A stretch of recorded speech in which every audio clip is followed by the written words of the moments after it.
students, welcome to my YouTube channel. I am Parul, your biology tutor.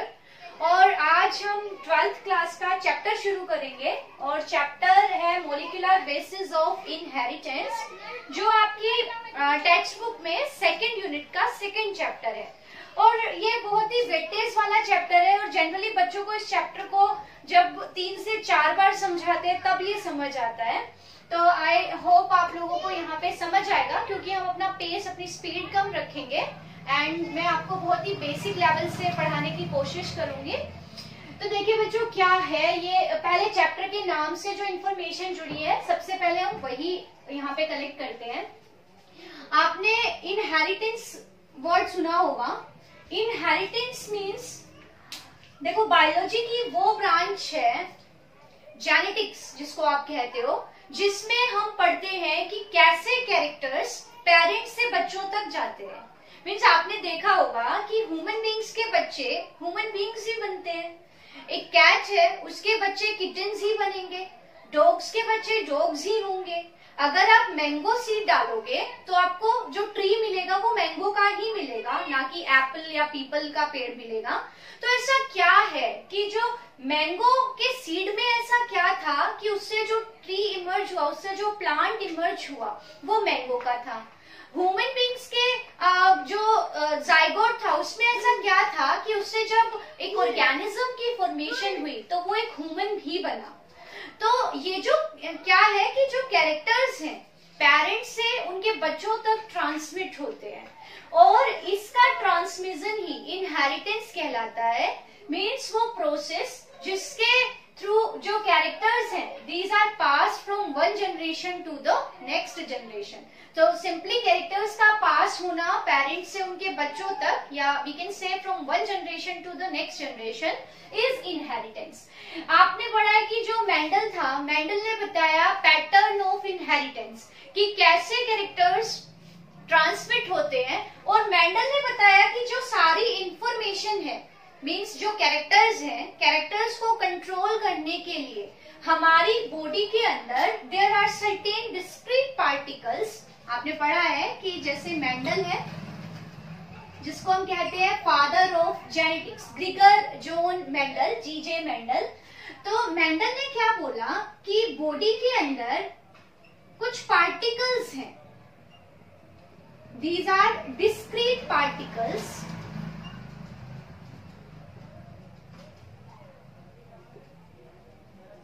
ठीक है, which control या which have heredity information. आप ऐसे लिख सकते हो इसको सिंपल भाषा में कि हमारी बॉडी के अंदर ऐसे कुछ पार्टिकल्स हैं जो हेरिडिटी इंफॉर्मेशन को स्टोर करते हैं और यही फैक्टर्स उस इंफॉर्मेशन को एक जनरेशन से दूसरी जनरेशन तक लेके जाते हैं। और मेंडल ने इन पार्टिकल्स को नाम दे दिया फैक्टर्स। सो हम कह सकते हैं मेंडल के according unit of inheritance means वो जो पार्टिकल्स है जो इनहेरिटेंस के लिए रिस्पॉन्सिबल है, मेंडल ने उनको नाम दिया था फैक्टर्स। बट मेंडल ने ये नहीं बताया कि ये फैक्टर्स जो है ये बॉडी में होते कहाँ पे है, इनकी फिजिकल नेचर, फिजिकल इसकी अपीयरेंस क्या है, किससे बने होते हैं ये केमिकल्स और फैक्टर्स। तो मेंडल इन सब चीजों को एक्सप्लेन नहीं कर पाया कि फैक्टर्स है क्या एक्चुअली, कौन से केमिकल्स हैं, किससे बने हैं, कहाँ होते हैं। तो इस सब के बारे में मेंडल नहीं बता पाया। तो इस चैप्टर के अंदर हम यही देखेंगे कि बॉडी के अंदर वो कौन सा मॉलिक्यूल है। मॉलिक्यूल इसका मतलब हम किसी केमिकल की बात कर रहे हैं जो कि इनहेरिटेंस के लिए रिस्पॉन्सिबल है। तो मेंडल के फैक्टर को ही हम बोल रहे हैं unit of inheritance, but actually ये फैक्टर है क्या, किससे बना है, तो वो इस चैप्टर में हम पढ़ेंगे। सो चैप्टर में हमें क्या पता चला कि वो कौन सा मॉलिक्यूल है जो कैरेक्टर्स को एक जनरेशन से दूसरी जनरेशन तक लेके जाता है। तो इसके लिए बहुत सारे एक्सपेरिमेंट्स हुए और उन एक्सपेरिमेंट से जो हम पढ़ेंगे आगे, उससे ये पता चला कि बॉडी में डीएनए केमिकल है जिसका नाम है डीएनए, और यही केमिकल रिस्पॉन्सिबल है for the transmission of genetic information. ठीक है, अब ये कैसे पता चला कि DNA is our genetic material? तो इसके लिए बहुत सारे एक्सपेरिमेंट्स हुए जो भी हम इस चैप्टर में डिस्कस करेंगे। दूसरा, डीएनए का स्ट्रक्चर कैसा होता है, डीएनए किससे बना होता है, कहाँ होता है, डीएनए कैसे कैरेक्टर्स को ट्रांसमिट करता है, वो सारी बातें हमें इस चैप्टर में पढ़नी है। तो इस चैप्टर में जो टॉपिक्स हम इंक्लूड करेंगे वो है डीएनए का स्ट्रक्चर, ओके, डीएनए अपनी कॉपी कैसे बनाता है, मींस रेप्लिकेशन ऑफ डीएनए। इसके अलावा डीएनए से आरएनए कैसे बनता है, means the process of transcription. फिर हम पढ़ेंगे जेनेटिक कोड के बारे में और कैसे आरएनए से फिर फर्दर प्रोटीन्स बनते हैं, और ह्यूमन जीनोम के बारे में हम पढ़ेंगे। तो वन बाय वन हम इन टॉपिक्स को डिस्कस करेंगे, बट अभी जो आज का हमारा मेन टॉपिक है वो है न्यूक्लिक एसिड। इम्पोर्टेंट है, देखो इस चैप्टर में सारे ही टॉपिक इम्पोर्टेंट है क्योंकि इसमें से 5 मार्क्स में भी क्वेश्चंस आते हैं, 3 मार्क्स में भी आते हैं, 1 मार्क में भी आते हैं, 2 मार्क्स में भी आते हैं। तो ये चैप्टर बड़ा ही इम्पोर्टेंट है। तो आज हम बात करेंगे न्यूक्लिक एसिड्स की। देखो, जैसे हमारी बॉडी बनी केमिकल से है, there are a vast variety of chemicals in our body. जैसे अगर हम लार्ज साइज मॉलिक्यूल्स की बात करें हमारी बॉडी में, जिनको हम कहते हैं मैक्रो मॉलिक्यूल्स, जो आपने पढ़े होंगे बायोमोलिक्यूल्स, 2 टाइप के होते हैं, छोटे साइज के, बड़े साइज के। तो जो लार्ज साइज मॉलिक्यूल्स और केमिकल्स हैं हमारी बॉडी में, उन्हें हम कहते हैं मैक्रो मॉलिक्यूल्स, जिनका मोलिकुलर वेट ज्यादा है और जिनका साइज भी बड़ा है। तो उसकी कैटेगरी में आप पढ़ते हो प्रोटीन्स को, पॉलीसेकेराइड्स को एंड न्यूक्लिक एसिड्स को। तो आज जो हम अपना केमिकल उठा रहे हैं, मीन्स हमारी बॉडी में बहुत सारे केमिकल्स हैं, उन्हीं केमिकल्स में से एक है न्यूक्लिक एसिड्स। और nucleic acid large size molecules हैं, these are having molecular weight more than 1000 dalton. और ऐसे केमिकल्स जिनका मोलिकुलर वेट 1000 डाल्टन से ज्यादा होता है, हम उन्हें मैक्रो मॉलिक्यूल्स कहते हैं। तो न्यूक्लिक एसिड्स भी मैक्रो मॉलिक्यूल्स ही हैं। दूसरा, न्यूक्लिक एसिड्स किससे बने होते हैं? तो नो डाउट केमिकल्स हैं, और ये किससे बने होते हैं? These are polymer of nucleotide. मतलब न्यूक्लियोटाइड है, इसका स्ट्रक्चर हम पढ़ेंगे। तो बहुत सारे न्यूक्लियोटाइड्स जब आपस में कंबाइन होते हैं और उनके कॉम्बिनेशन से जो एक पॉलीमर तैयार होगा वो है न्यूक्लिक एसिड। तो repeating unit of nucleic acid मतलब एक न्यूक्लिक एसिड बहुत सारे थाउजेंड्स और मिलियंस और बिलियंस ऑफ न्यूक्लियोटाइड से बना होता है। ठीक है, so nucleic acids are macromolecules, These are polymers of nucleotides। अब न्यूक्लियोटाइड का स्ट्रक्चर, इसके बारे में पढ़ना है हमें। ठीक है, दूसरा, न्यूक्लिक एसिड्स, 2 तरह के न्यूक्लिक एसिड्स हमारी सेल्स में पाए जाते हैं, और ये 2 न्यूक्लिक एसिड्स कौन कौन से हैं? एक है डीएनए और एक है आरएनए। ठीक है, अगर इनकी फुल फॉर्म देखें तो DNA is deoxyribo nucleic acid and RNA is ribonucleic acid. ठीक है, तो यहाँ पे देखो D word is for deoxyribo and R for ribo. ठीक है, और दोनों है क्या? Nucleic acid. इट मींस दोनों किससे बने हैं? न्यूक्लियोटाइड से। तो हम इनके स्ट्रक्चर के बारे में पढ़ेंगे, इन दोनों में डिफरेंसेस क्या क्या है वो हम पढ़ेंगे। तो पहले हम बात करते हैं the structure of a nucleotide. ठीक है, याद रखना न्यूक्लिक एसिड्स किससे बने हैं? Nucleic acids are made of nucleotides, बहुत सारे न्यूक्लियोटाइड्स के जुड़ने से। और न्यूक्लियोटाइड्स किससे बने हैं वो अब हमारा मुद्दा है जो हम डिस्कस करेंगे। सो यहाँ पे हम डिस्कस करेंगे न्यूक्लियोटाइड के बारे में। देखो, अगर आपको कोई भी डाउट है, जैसे जो भी टॉपिक मैं पढ़ा रही हूँ उससे रिलेटेड जो भी आपके डाउट्स हैं उसको आप कमेंट सेक्शंस में लिखिए, और कोई टॉपिक जिसमें आपको डाउट है बायोलॉजी में 11th-12th में, तो वो भी आप मुझे कमेंट में बताइए। तो यहाँ पे बता रही हूँ आपको अबाउट अ न्यूक्लियोटाइड।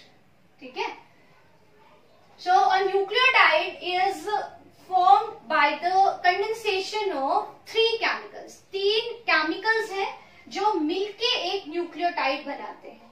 वो केमिकल कौन कौन से हैं? एक तो 5 कार्बन से बनी हुई शुगर, एंड शुगर किसकी कैटेगरी में आती है बच्चों? कार्बोहाइड्रेट्स की। सो एक तो कार्बोहाइड्रेट वाला कंपाउंड है जो क्या है, 5 कार्बन से बनी हुई शुगर है। इसके साथ नाइट्रोजिनस बेसिस है, nitrogenous base, N for nitrogen, तो नाइट्रोजन कंटेनिंग बेसिक कंपाउंड्स है। और साथ में है फॉस्फेट ग्रुप, और ये फॉस्फेट ग्रुप क्या है?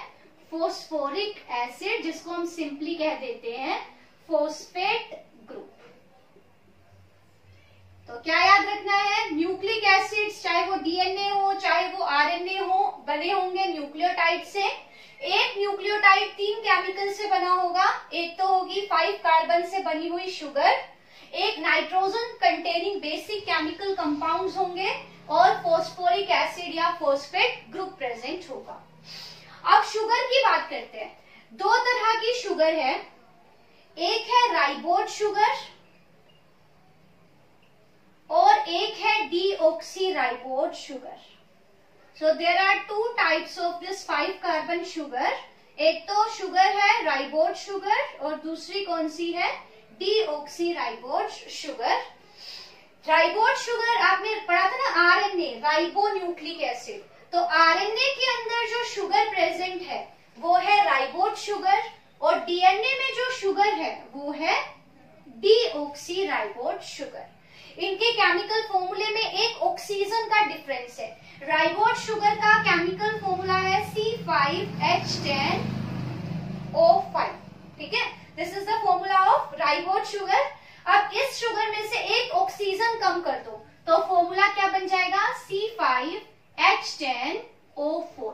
तो ये फॉर्मूला है डीऑक्सीराइबोज शुगर का। अब इसका केमिकल स्ट्रक्चर भी बनाएंगे हम। तो पहले ध्यान रखना है कि डीएनए और आरएनए में डिफरेंस, एक डिफरेंस क्या हो गया कि डीएनए के अंदर जो शुगर है वो 5 कार्बन ही है, लेकिन वो राइबोज शुगर है जिसके अंदर there are 5 carbon, 10 hydrogen and 5 oxygen, जिसका फॉर्मूला है। और इस ऑक्सीजन, इसमें से एक ऑक्सीजन कम कर दो तो O4 हो जाएगा। ये वाली शुगर प्रेजेंट होती है डीएनए में। So there is a difference of sugar in DNA and RNA. एक तो डिफरेंस यहाँ से पता चल गया।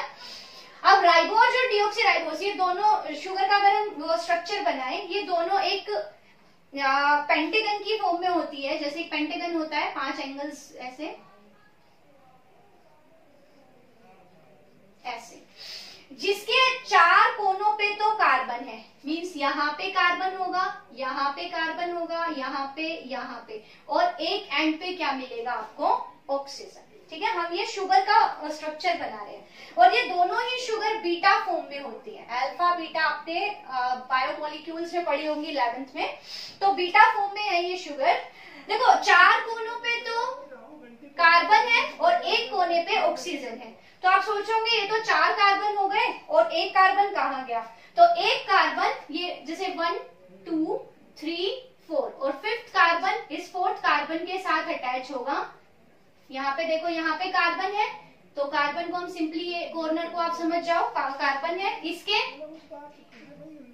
यहाँ पे OH, यहाँ पे H, यहाँ पे H, यहाँ पे OH, इस कार्बन के साथ भी H OH। ये जो शुगर है देखो, इसमें 1 2 3 4, और ये क्या हो गया आपका? 5th carbon. So there are 5 carbons. Oxygen देखो 1 2 3 4 एंड 5 ऑक्सीजन। हाइड्रोजन 1 2 3 4 5 6 7।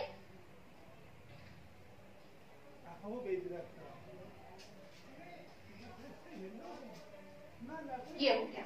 तो 1 2 3 4 5 6 7 8 9 and 10। Okay, so this is what? A ribose sugar. ये आपकी राइबोज शुगर है। ठीक है, अब इसका ये फर्स्ट कार्बन है, 2 prime, 3rd prime, 4th prime और 5 प्राइम। There are 4 carbons. अब इसमें से एक ऑक्सीजन माइनस करना है हमें। कौन सा? जो 2 प्राइम कार्बन है इस शुगर का, उस पे आपको दिख रहा है ये group hydroxyl group, OH group या अल्कोहल वाला ग्रुप है ये। अब अगर इस OH की जगह पे सिर्फ हाइड्रोजन हो, मीन्स अगर मैं इस शुगर का फॉर्मूला स्ट्रक्चर बना दूं ऐसे,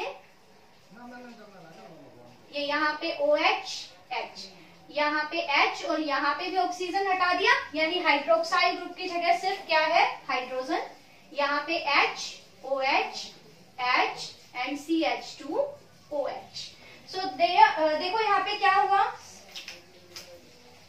सेकंड वाले कार्बन पे यहाँ पे हाइड्रोक्साइल ग्रुप है,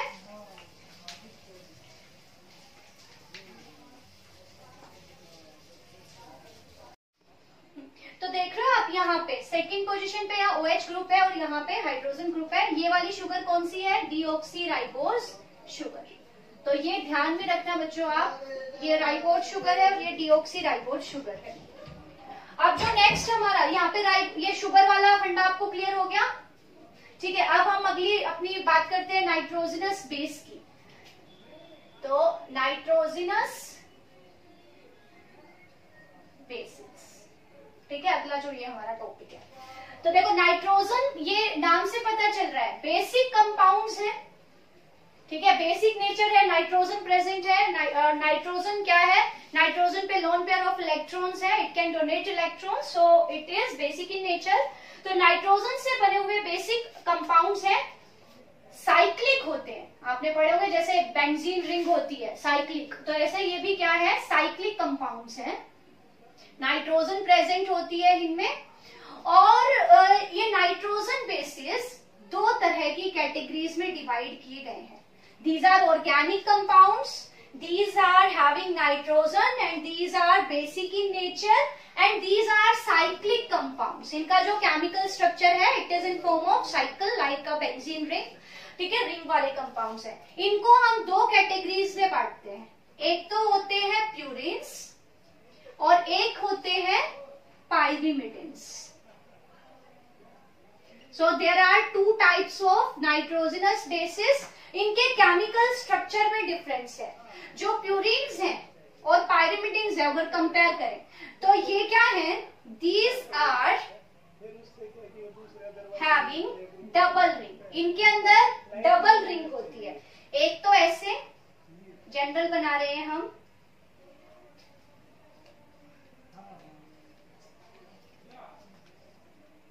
ऐसे 2 रिंग्स है, एक ये रिंग है एक ये रिंग है। तो टोटल मेंबर देखो काउंट करो, 1 2 3 4 5 6 7 8 9। सो डबल रिंग है और टोटल मेंबर्स कितने हो गए, 9 मेंबर्ड, ठीक है। तो टोटल डबल रिंग है, यहाँ पे एक रिंग ये हो गई, एक रिंग ये, इसके 9 आपको कॉर्नर्स दिखाई दे रहे हैं, तो कितने मेंबर्स होंगे यहाँ पे 9। और these are large in size, इनका साइज क्या है लार्ज है। जबकि पायरिमिडिन्स भी साइक्लिक कंपाउंड है, बट ये क्या है, इनमें सिंगल रिंग होती है, एक सिंगल साइकिल है, सिंगल रिंग है इस तरह से, और ये 6 मेंबर्ड है, 6 मेंबर्स हो गए इसके। So this ring is 6 membered और इनका जो साइज है वो क्या हो गया, स्मॉलर हो गया, ठीक है। तो प्यूरिन्स और पायरिमिडिन दोनों ही किसके अंडर आते हैं, nitrogen containing basic cyclic compounds है। और साइक्लिक में भी कैसे है, हेट्रोसाइक्लिक है, क्योंकि देखो जनरली बेंजीन बना हुआ, तो आप क्या बनाते हैं, बेंजीन में हर कोने पे कार्बन है ना, तो ये तो हो गया होमोसाइक्लिक। लेकिन अगर किसी कोने पे नाइट्रोजन हो, किसी पे कार्बन हो, तो अलग अलग हो गए, कहीं कार्बन कहीं नाइट्रोजन। तो ये वाले इस तरह से जो कंपाउंड्स होंगे वो क्या होंगे, हेट्रोसाइक्लिक। सो नाइट्रोजन बेसिस भी क्या है, हेट्रोसाइक्लिक है, क्योंकि किसी कॉर्नर पे तो इनके आपको नाइट्रोजन मिलेगी, किसी कॉर्नर पे आपको कार्बन मिलेंगी। अगर इसकी डिटेल पता करनी है, देखो बोर्ड के लिए तो इतना ही सफिशिएंट है, अगर डिटेल पढ़नी है तो आप मुझे कमेंट कर देना, मैं आपको इसके बारे में डिटेल भी करा दूंगी। सो प्यूरिन्स डबल रिंग है, 9 मेंबर्स है, साइज बड़ा है। पायरिमिडिन्स छोटे हैं, सिंगल रिंग है, 6 मेंबर्स है। अब प्यूरिन्स और पायरिमिडिन्स भी, इनके भी टाइप्स हैं, मींस इनके ये भी अलग अलग हैं, थोड़ा थोड़ा इनके केमिकल स्ट्रक्चर में डिफरेंस है। तो वो डिफरेंस कहाँ पे है, देखो इस बेसिस पे प्यूरिन्स हमारे पास है 2। अगर मैं प्यूरिन्स की बात करूं, हमारे पास कितने प्यूरिन्स होंगे बच्चों?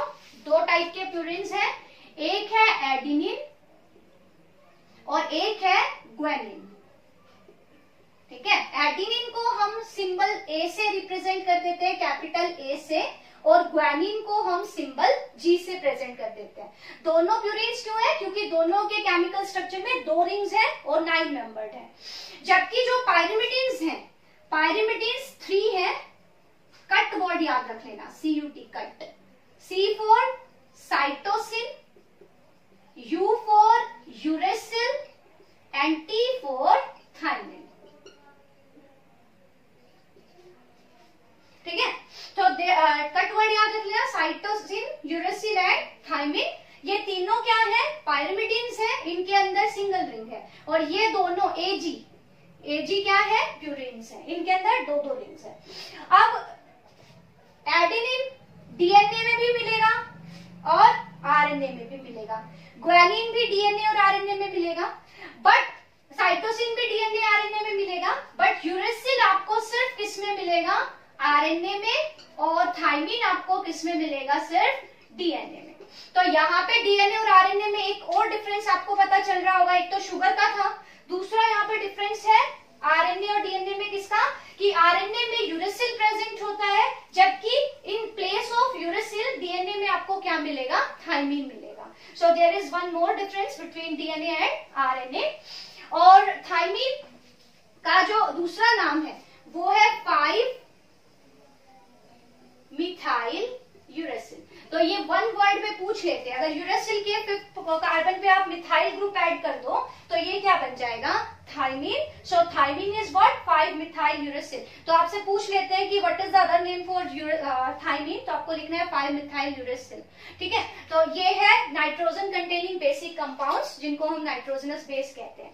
अब ये जुड़ेंगे कहाँ पे? अगर हम इनकी बात करें तो देखो, शुगर अलग है, ये अलग है। अब जब हम इन दोनों को जोड़ेंगे तो इससे न्यूक्लियोसाइड बन जाएगा। जैसे मैं एक शुगर बनाऊं 5 कार्बन वाली, ये आपकी 5 कार्बन वाली शुगर है। ठीक है, और अगर ये इसका first carbon, second, third, fourth और ऊपर यहाँ पे क्या है? 5th आपका कार्बन है। अगर सेकंड पोजीशन पे यहाँ पे OH है, इसका मतलब ये राइबोज शुगर है। अब इसके फर्स्ट कार्बन पे नाइट्रोजनस बेस अटैच होगा। ये जो डब्बा मैंने बनाया है इसका मतलब है नाइट्रोजनस बेस। अब मैंने क्योंकि ये क्या बनाई है? राइबोज शुगर, तो थायमिन हटा के मैं बाकी चारों में से कोई भी अटैच कर दूं। जैसे मैंने यहाँ पे अटैच कर दिया A। ठीक है, तो जो नाइट्रोजन बेस है वो शुगर के साथ उसके फर्स्ट कार्बन पे अटैच होंगे।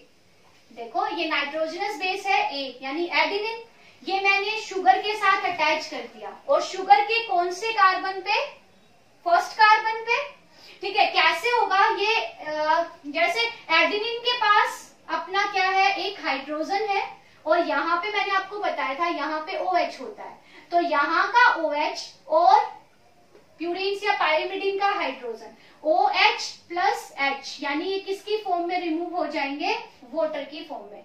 और ऐसी केमिकल रिएक्शन जिनमें water as a by product निकलेगा वो कंडेंसेशन रिएक्शन है। So these are also condensation compounds. तो यहाँ पे आपको याद करना है कि जो नाइट्रोजनस बेस है वो शुगर के साथ जुड़ेगा कौन से कार्बन पे? फर्स्ट कार्बन पे। और ये जो बॉन्ड है शुगर और नाइट्रोजनस बेस के बीच में, ये बॉन्ड का नाम क्या है? N glycosidic bond. ठीक है, और जब ये बॉन्ड बनेगा तो वाटर का एक मॉलिक्यूल यहां से रिमूव होगा। समझे? अगर यहाँ पे मैं G अटैच कर सकती हूँ तो ये भी एन ग्लाइकोसिडिक बॉन्ड है, यहाँ पे C भी हो सकता है और यहाँ पे U भी हो सकता है। सो यहाँ पे ध्यान वाली रखने वाली बात क्या है कि नाइट्रोजनस बेस शुगर के साथ ऐड होगा उसके फर्स्ट कार्बन पे, और इस बॉन्ड का नाम जिसके थ्रू ये नाइट्रोजनस बेस और शुगर आपस में अटैच हुए हैं, ये बॉन्ड है N glycosidic bond. It is very important for your board exams. ठीक है, एन ग्लाइकोसिडिक बॉन्ड। अब ये जो कंपाउंड बन गया, देखो यहाँ पे इस कंपाउंड के अंदर 2 केमिकल्स हो गए, एक तो हमारी क्या प्रेजेंट है यहाँ 5 कार्बन शुगर, और ये कौन सी शुगर है, राइबोज शुगर।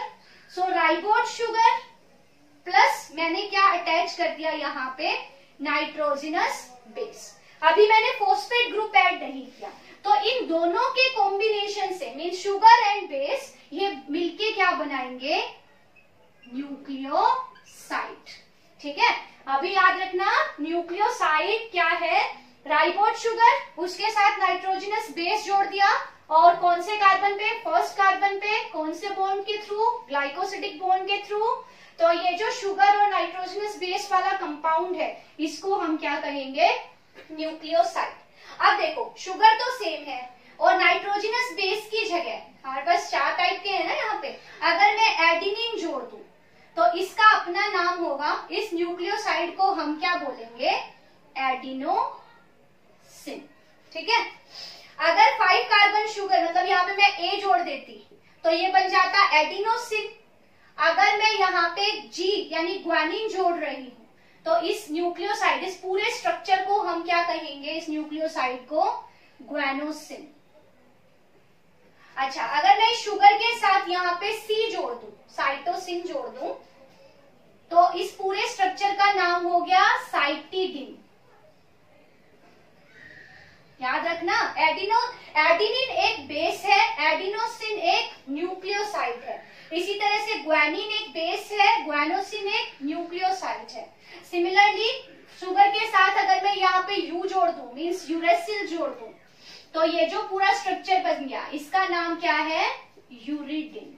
ठीक है, तो यहाँ पे शुगर कौन सा यूज किया हमने, राइबोज शुगर। इसकी जगह अगर मैं डीऑक्सी राइबोज शुगर ले लेती, मीन्स एक OH हम यहाँ से हटा के H लगा देती, तो इस न्यूक्लियोसाइड की जगह देखो अब ये डीऑक्सी राइबोज शुगर हो गई, तो इस न्यूक्लियोसाइड को मैं क्या कह देती, ये तो आरएनए के केस में है, और डीएनए के केस में हम इन न्यूक्लियोसाइड को कहेंगे, इनके आगे डीऑक्सी वर्ड लगा देंगे, deoxy adenosine, deoxy guanosine, deoxy cytidine. अब डीएनए में ये तो होता नहीं है, इसकी जगह पे क्या है, थाइमिन।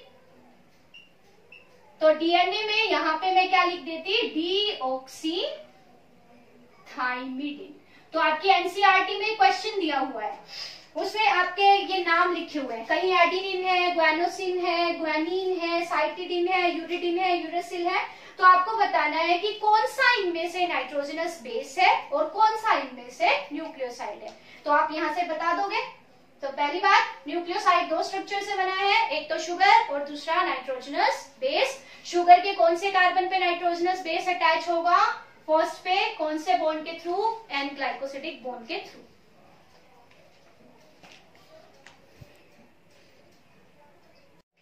देखो थर्ड जो कंपोनेंट है हमारा एक न्यूक्लियोटाइड का, वो है फॉस्फेट ग्रुप। और ये फॉस्फेट ग्रुप कौन सा होता है, फॉस्फोरिक एसिड। और फॉस्फोरिक एसिड का जो फॉर्मूला है वो क्या है, H3PO4। अगर हम इसका केमिकल स्ट्रक्चर देखें तो क्या होगा, फॉस्फेट,